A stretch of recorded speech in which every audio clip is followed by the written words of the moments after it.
Bismillahirrahmanirrahim. Assalamualaikum warahmatullahi wabarakatuh. Kembali lagi bersama saya Ulan. Kali ini kami akan memberikan tip sedikit mengenai pengecekan untuk aki. Karena banyak dari teman-teman yang bertanya untuk mengetahui kondisi aki yang masih bagus atau tidak. Nah, di sini saya mempunyai beberapa aki. Nah, alat yang kita gunakan untuk mengecek kondisi aki itu sebenarnya ada apometer. Tapi kadang apometer juga bisa menunjukkan pembacaan yang salah.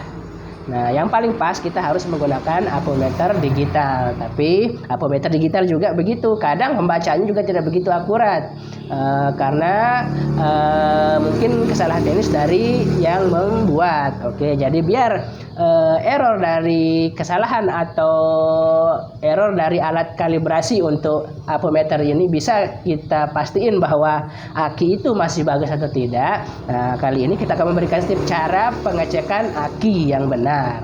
Oke, dari sini saya mempunyai beberapa aki yang masih bagus dan tidak. Nah, kita akan mencoba mengetahui apakah yang mana loh aki yang masih bagus, yang masih bisa dicas dan tidak.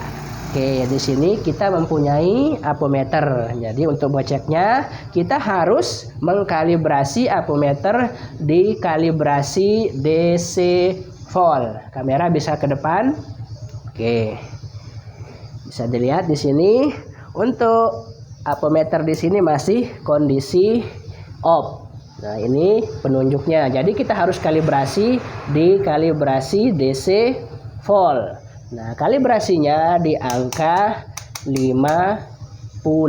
Oke, yang jadi pertanyaan kemarin, kenapa mesti di angka 50? Oke, jadi gini, tegangan dari aki itu 12 volt untuk standarnya. Sementara di sini ada keterangan 2,510 kemudian 50, 250 sama 1000. Jadi kenapa kita menggunakan kalibrasi 50? Karena kalau kita menggunakan kalibrasi 10, voltase dari aki itu tidak bisa terbaca. Oke, jadi kita menggunakan kalibrasi 50 yang menunjukkan dia berada di atas dari 12 volt. Jadi itu kenapa kita harus mengkalibrasi di angka 50 DC biar kita bisa membaca tegangan dari aki ini. Oke, caranya setelah kita taruh di kalibrasi 50, kemudian kita mempunyai dua soket ya. Dua soket. Soket yang merah menunjukkan kutub positif, soket yang hitam menunjukkan kutub negatif. Jadi teman-teman colok di kutub positif untuk yang merah dan yang negatif menggunakan colokan dari apometer yang hitam. Oke, kita coba sekarang.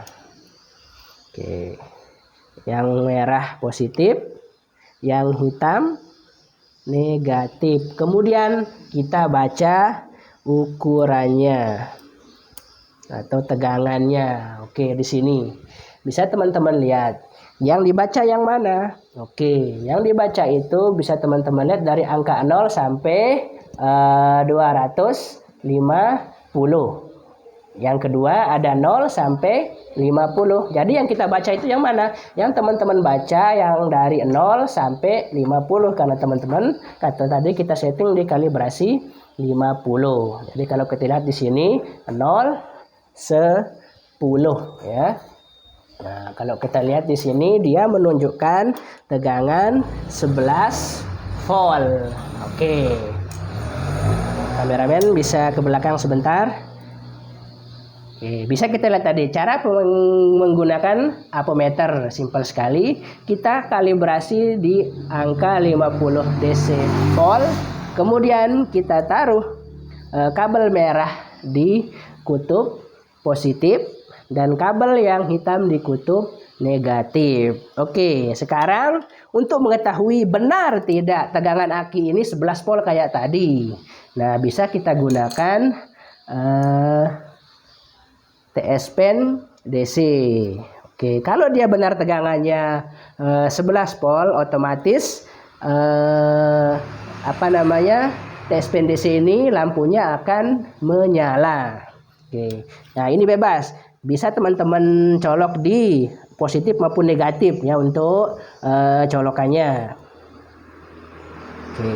Nah, setelah kita colok, ternyata penunjukan atau lampu dari TSPN DC ini tidak menyala. Oke, sementara tegangan aki ini terbaca 12 volt tadi di angka atau di alat ampermeter. Nah, ini kenapa kita bilang untuk mengecek kondisi aki kita bukan sekedar membutuhkan ampermeter doang, tapi kita membutuhkan TSPN DC. Kenapa? Karena pembacaan alat ukur juga sering error. Oke, jadi untuk pembuktian, nah ini kita coba pakai aki yang lumayan bagus. Jadi ini bisa kita simpulkan aki yang satuan dia bermasalah. Nanti di video selanjutnya kita akan coba perbaiki bisa tidak. Oke, mungkin di video selanjutnya ya, nanti kita tunggu.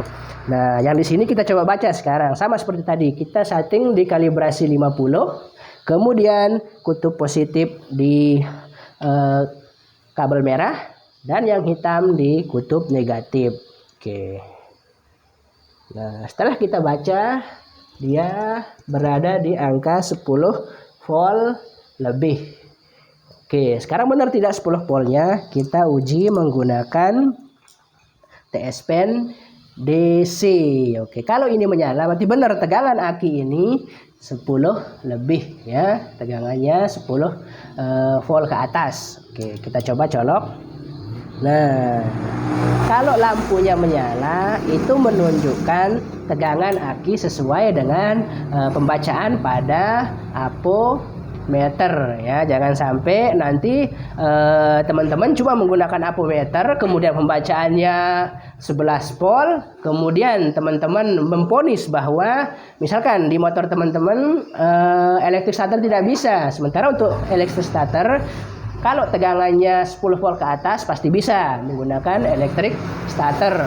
Dan ternyata begitu kita cek tegangan aki 10 volt lebih, otomatis harusnya elektrik starter bisa berfungsi. Gara-gara pembacaan salah kayak tadi, kita tidak mengecek menggunakan TSPN DC, kita langsung memvonis bahwa bukan akinya yang bermasalah. Jadi takutnya nanti teman-teman salah dalam memvonis kerusakannya.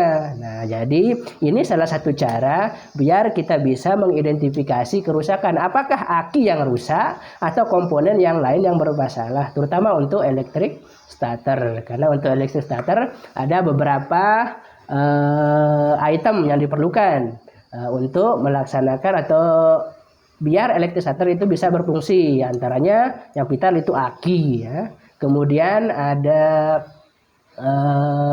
kiprok sebagai sistem pengisian aki. Yang selanjutnya harus ada otomatis starter dan dinamo. Di mana komponen ini kalau akinya tidak mencukupi untuk mensuplai elektrik starter, otomatis kinerja dari elektrik starter tidak berfungsi. Jadi jangan sampai kita memvonis bukan aki yang bermasalah. Jadi kita harus hati-hati dalam memvonis aki itu bermasalah atau tidak. Jadi kita harus cek terlebih dahulu. Oke, salah satu caranya kayak tadi ya. Oke, sekian dari kami. Semoga video yang bermanfaat.